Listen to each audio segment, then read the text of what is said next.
सभी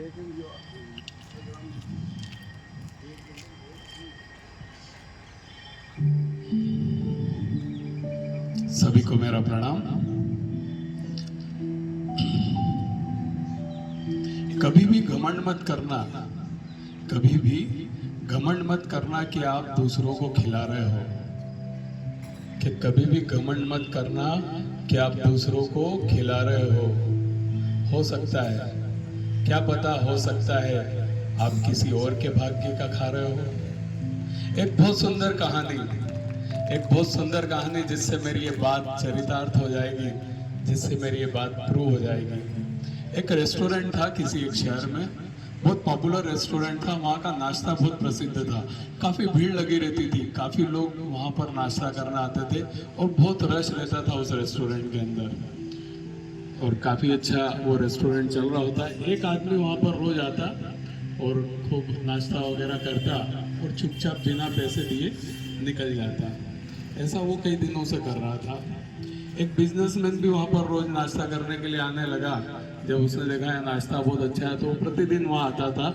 उसकी नज़र इस व्यक्ति पर पड़ी जो रोज बिना पैसे दिए नाश्ता करके निकल जाता है।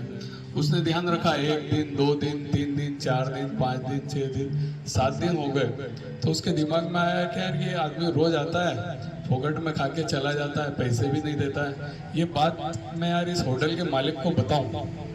ठीक है, वो ऐसा दिमाग में आता है उसको कि यार मुझे बताना चाहिए, इसके बिजनेस का बहुत लॉस होगा, नहीं तो ऐसे कई लोग करेंगे। तो वो वहाँ पे जो वर्कर होता है उनसे पूछता है कि आपके मालिक कहाँ मिलेंगे, तो वो बताता है हमारे मालिक वहाँ बैठे हैं। उनके पास जाता है, होटल के मालिक के पास, और उनसे बोलता है मैं आपको कुछ बहुत ज़रूरी बात बताना चाहता हूँ। तो उसका मालिक कहता है देखिए अभी कस्टमर बहुत ज़्यादा है, मैं थोड़ा व्यस्त हूँ, आप थोड़ी देर रुकें तो अपन उस बारे में बात कर पाएंगे। बोलता ठीक है मैं रुकता हूँ।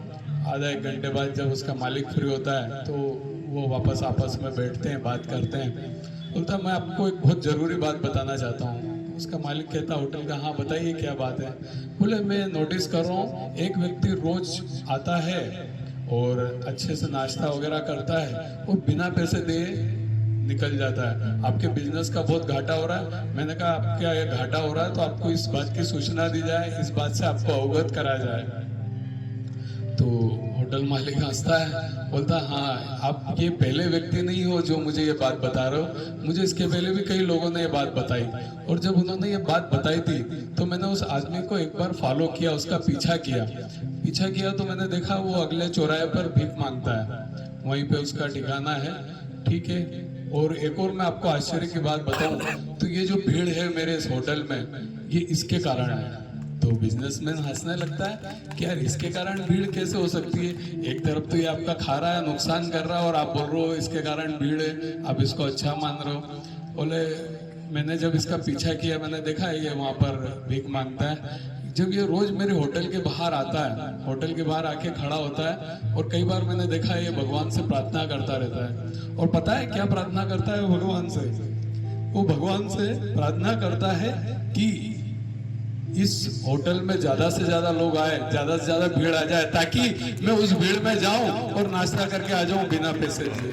तो इसकी प्रार्थना की वजह से मेरी होटल में भीड़ है, इसकी प्रार्थना की वजह से मेरी होटल चल रही है। तो कई बार इस कहानी से हमें यही शिक्षा मिलती है कि कई बार हमें लगता है कि हम सब कुछ कर रहे हैं, लेकिन वो हम नहीं कर रहे होते, वो किसी की प्रार्थना, किसी की दुआ हमारे लिए काम कर रही होती है। तो वो कहते हैं ना कि मुश्किल रास्ता भी आसान लगता है, कि मुश्किल रास्ता भी आसान लगता है, सब आप लोगों की प्रार्थनाओं का असर लगता है। ठीक है, तो इस कहानी से हमें यही शिक्षा मिलती है कि लोगों के प्रति ग्रेटिट्यूड का भाव रखें, धन्यवाद का भाव रखें, लोगों से प्रेम करें, स्नेह करें, उनकी वैल्यू रखें, उनकी वैल्यू करें, क्योंकि उनके प्रेम, किसके प्रेम और किसके स्नेह और किसकी प्रार्थना की वजह से हम आगे बढ़ रहे हैं हमें नहीं पता। हमें लगता है सब कुछ हम कर रहे हैं, पर हम नहीं करते, सब करने वाला तो केवल वो है, ईश्वर है। तो यही हमारी आज की इस कहानी का सार है कि सभी के प्रति धन्यवाद का भाव रखें, ग्रेटिट्यूड का भाव रखें।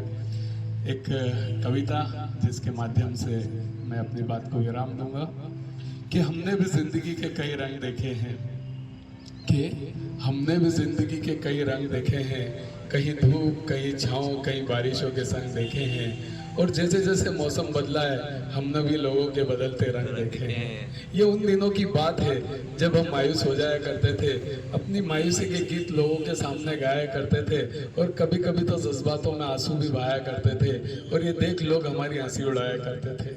अचानक जिंदगी ने एक मोड़ लिया, हमने अपनी परेशानियों को बताना ही छोड़ दिया। अब तो दूसरों की जिंदगी में भी उम्मीद का बीज बोते हैं, और जरूरत पड़े रोने की तो हंसते हंसते रोते। वाह, धन्यवाद। अगले प्रयोग में प्रवेश करेंगे